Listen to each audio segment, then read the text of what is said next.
Good morning, folks. It's Friday the 12th of February 2021 and it's time for Boris's Best of British Bulletin, episode 30, with me, DaviePHD. In Scots Unionist news, odious wee scrote, Andrew Bowie, had his ass delightfully handed to him on the telly box yesterday. Look, if I lived in Scotland, I would want to get out of this chaotic, dysfunctional, corrupt union as quickly as I could. And the same applies to Wales, the same applies to Northern Ireland. I can't see the point of staying in the United Kingdom, of being chained to the United Kingdom like a block of concrete as the boat begins to founder. Because, you know, the promise given to Scotland was, if you stay in the union, you will have stability. If you become independent, it'll be chaotic. If you stay in the union, you'll have political choice. You'll be able to have a stable currency. You'll be part of something which will allow you to punch above your weight on the global stage. All of that. All of those promises have been busted by Brexit. And it seems to me that in both straightforward instrumental terms and in ideological terms, Scotland would be much better off out of the United Kingdom and in the European Union. Same for Wales, same for reunification in Ireland. I mean, being ruled by Westminster is bad enough if you live in England, but having this bunch of elite people who really have no contact, even with most of those in England, telling you what to do when you're in Scotland, I would find that intolerable. All right, we are going to leave it there. I happen to be speaking from Scotland, living in Scotland right now. So the idea that we are some sort of elite who have no interaction with... You're a part with of that elite. You're a part of that corrupt, dysfunctional Westminster government. Why should you not? Why should you feel any differently? Well, I'm not even going to bother responding to that. Andrew Bowie. Now there is a face fit for a fucking dartboard if I ever saw one. In more odious wee scrote news, does anyone else remember when Dross MP went mental because the Scottish Government made this wee video? Talks between the EU and UK government to agree a future trading relationship have ended in a bad deal for Scotland. Brexit will be damaging in many ways for both businesses and communities in Scotland, such as a rise in costs and red tape for businesses, major effects on food and drink imports and exports in several sectors, greater risk to national security, less migration of EU citizens who make a valuable contribution to Scotland. Scotland did not vote to leave the EU, and we cannot prevent every negative outcome, but we will work hard to mitigate the worst effects of Brexit. We believe that Scotland has the right to choose a better future as an independent country and member of the European Union. Now, even a stopped clock is right twice a day, and to be fair, Dross MP had a point. It wasn't entirely impartial and non-partisan. But fast forward to today, and the UK government are so confident in the integrity of their mighty union that they're currently putting together a union unit to protect the integrity of it, despite the fact that it has apparently never been stronger.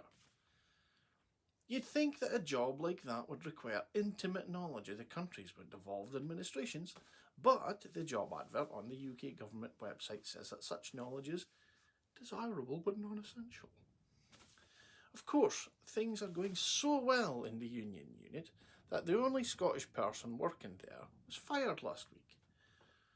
Former MP Luke Graham was sacked and replaced with Dominic Cummings' Sith apprentice, Oliver Lewis, who of course knows so much more about Scotland than a Scotsman who was a Scottish MP in Scotland. But getting back to Dross MP, I really would like him to explain something because I genuinely don't get it. The Scottish Government knitting together some stock drone footage and getting some actor to do a swift voiceover, all of which probably cost less than £1,000, is somehow an outrageous use of public funds. But Westminster hiring a whole team of civil servants to do partisan campaigning for a referendum that your party insists isn't even happening, and if it does they'll play no part in it, is somehow an acceptable use of public funds. So, is the misuse of public funds only unacceptable when it's the Scottish Government that does it? In UK unionist news, European finance, Amsterdam has now toppled London as Europe's top share trading hub, after Brexit saw about half of the UK's capital trading volumes move to the European Union. An average €9.2 billion, or $11 billion, and rising, of shares a day were traded in various Dutch venues in January, a four-fold increase from December. Now that compares to average daily volumes in London of €8.6 billion and falling. And it's going to get worse, as Bank of England Governor Andrew Bailey has warned that the European Union could be poised to lock Britain out of its banking market in a move that could see the cost of finance soar. Addressing city chiefs, he said there are signs that the bloc could cut the UK off from itself, resulting in the fragmentation of markets. Ironically, this isn't just the European Union being a squad of continental cunts. This was actually the UK's own fault. When we were in the European Union, the United Kingdom was instrumental in drafting third country rules that make it nigh on impossible for non-EU countries to conduct lucrative currency trading within the European Union. Now, a short grace period, which, funnily enough, couldn't be sorted out for fishing, was agreed, but that runs out very soon, 1st of March as it happens, at which time the city is screwed, as negotiations haven't even started yet. So here it is, DaviePHD's slow clap for Brexiteers who believed in British superiority so much they've given it up to the Dutch. But all is not lost for the financial sector. There is still wonga to be made here in the UK, because the most valuable commodity in the universe, with the highest return for your investment ever in the history of the whole universe, is available here. Have you guessed what it is yet? No, it's not gold. Platinum. It's not even cocaine. Yeah, that's right. It's the political career of Matt Hancock MP. See, this is his friend, Mrs. Frances Stanley, and she invested in... donated £5,000 to Mr. Hancock. Now later, in a totally coincidental coincidence, a company that she's the sole director of was awarded a £14.4 million PPE contract. Now that's a staggering return of £28,800 for every pound invested, donated. So in light of this, I've just invested in, donated a tenner to Matt Hancock MP. I'm going to pay my house off next week when my PPE contract comes in. And city traders, fear not. Invest in,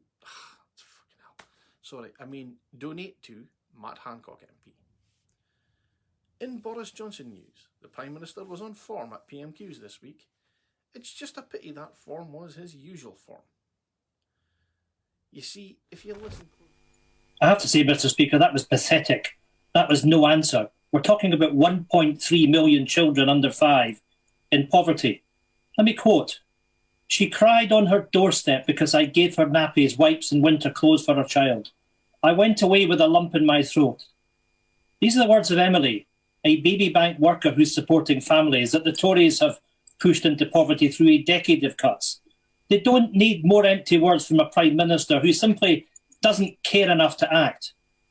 Mr. Speaker, this morning a new report from Citizen Advice Scotland warned that Tory cuts could reduce the value of universal credit by as much as a quarter, just when people need this money the most. Will the Prime Minister agree to meet with me and other opposition parties ahead of the budget for an urgent summit on tackling child poverty, or will he be yet another Tory Prime Minister who leaves a generation of children languishing in poverty? Mr. Speaker, I must say that I reject entirely what the Right Honourable Denton has just said, because I don't believe that any government could have done more to help the people of this country throughout this pandemic, and we will continue to do so. And yes, of course, we bitterly lament and reject the poverty that some families unquestionably suffer, and it is tragic that too many families have had a very, very tough time during this pandemic. But we will continue to support them in all the ways that we have set up. And I may say to the right honourable gentleman, there is a profound philosophical difference between him and me, because the Scottish Nationalist Party is morphing into ever more a left-wing party that believes fundamentally. There you go, Mr. Speaker. That believes fundamentally that it is the duty of the taxpayer to pay for more and more and more. We want to get people into jobs, Mr. Speaker, and it's getting people, and it's on that, and it is in that respect that the Scottish Nationalist Party is, I'm afraid, failing their... Well, Prime Minister, we both know that you're only teasing him and we're trying to wind up the leader of the SNP. Please, let's drop it. Let's move on, because Lee Anderson is waiting for you. You see, if you listen closely, Boris made a key mistake there. He says, no government has done more, rather incoherently. But that's because no government has made such an arse of it that they've had to do so much. I mean, honestly, folks, for the last 4 years, we've listened to arseholes like Boris talking about taking back control of our laws, our money, our water and our borders. Yet when a crisis comes along, when some really fucking savage border control will be welcomed, he sat in his hands and let 20 million people enter the country for the first 93 days of the pandemic without as much as a temperature check. I mean, it's not as if that was impossible. Australia and New Zealand managed it. They've been doing it for over a year now. Sorry, almost a year. And look where they are today.